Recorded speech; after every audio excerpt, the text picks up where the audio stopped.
Presidente, essere radicati nel territorio è uno degli aspetti fondamentali, ma anche fare rete con i diversi player del territorio. Oggi sono stati tanti gli spunti di riflessione su delle sfide importanti che parlano di long term care. Il tema della rete per l'associazione UNEBA Veneto è qualcosa di particolarmente importante, perché è una rete che non è fatta solo dagli associati, ma è fatta anche da altri soggetti che condividono però i valori che UNEBA Veneto porta avanti, e questi altri soggetti possono essere conosciuti ma anche no, come le parrocchie, come le cooperative, come associazioni di volontariato, come altri soggetti che, aderendo ai valori che UNEBA Veneto professa, si mettono a disposizione di un progetto più ampio. Ed è questa la forza dell'associazione e della forza della rete: far emergere collaborazioni, possibilità di integrazione per persone magari straniere, capacità insperate. Presidente, oggi abbiamo parlato di digitalizzazione, però bisogna sempre mantenere il legame umano, quello delle persone, tra le anche associazioni, le relazioni, tutto quel network generativo che parla di persone. Mi viene facile un esempio di vita che ho vissuto durante il Covid. Molte strutture, tra cui anche quella che gestivo io, si è trovata improvvisamente senza personale, anche solo per il contagio, e un po' presi dalla disperazione abbiamo chiesto aiuto a responsabili dell'ULSS che ci avevano riferito: guardate, voi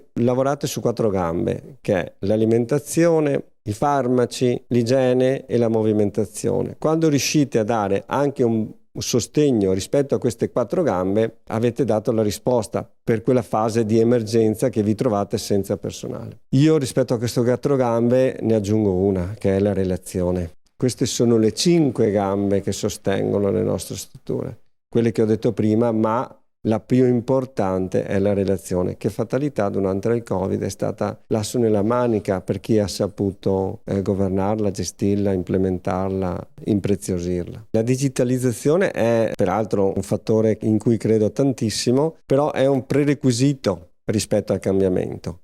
È un fattore che ti obbliga a fare un cambiamento. È, come ho detto nella relazione, è un catalizzatore del cambiamento. Però serve un lavoro in team, servono degli obiettivi molto precisi, molto definiti, serve un'organizzazione diversa. Anche gli inserimenti delle persone all'interno delle strutture attraverso l'utilizzo di questi strumenti devono essere ripensati. Questo faciliterà sicuramente un percorso di evoluzione positiva rispetto alle nostre strutture e di migliore anche qualità dei servizi, però va pensato bene prima. Una delle precondizioni, dei prerequisiti a questo cambiamento non è solo una questione legata alle risorse, legata alle capacità, non solo della direzione ma anche di chi gestisce, del board, dei consigli di amministrazione, ma perché possa avvenire ci deve essere una fortissima decisione, una fortissima volontà da parte di coloro che hanno le leve del comando. Perché solo se c'è questa capacità e forte volontà, l'orientamento porta al risultato, al buon fine del progetto. Questa volontà è legata un po' all'inerzia del sistema che si contrappone al cambiamento. Questo in tutti i cambiamenti.